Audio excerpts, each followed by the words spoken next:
বাসায় মেহমান এলে মেহমানদের জন্য রান্নাবান্না করতে আমার ভীষণ আনন্দ লাগে। আর মেহমানের পছন্দ ছিল সব দেশীয় খাবার। আর আমিও সেই দেশীয় খাবারগুলো খুব পছন্দ করি। আমার কাছে মেহমানদের জন্য পোলাও কোরমা করতেও যেমন কষ্ট লাগে না, তেমন দেশীয় খাবারগুলোও রান্না করতে কষ্ট লাগে না। তো তাদের পছন্দ ছিল দেশীয় খাবার, তাই আমি এখানে গরম গরম ভাতের সাথে ভেন্ডি ভর্তা, মাছের ভর্তা, পোড়া আলুর ভর্তা আর পাটায় বাটা শীতল শুটকির ভর্তা করেছি। আর লইট্টা শুটকি দিয়ে রসুন দিয়ে ভুনা করেছি। আর লাউ চিংড়ি করেছি। তারপর মাছ দিয়ে মাসকলাইয়ের ডাল করেছি। তারপর ডাঁটা, কাঁঠালের বিচি, আলু দিয়ে দেশি মুরগির ঝোল করেছি। এখানে গুঁড়ো মাছ করেছি, মানে কাচকি মাছ। আর লাইয়ের খোসা দিয়ে ছোট চিংড়ি আর আলু ভাজি করেছি।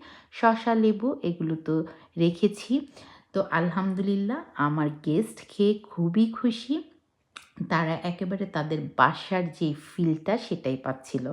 খেতে খেতে গল্প করছিল যে তাদের বাসার রান্নার মতোই নাকি হয়েছে।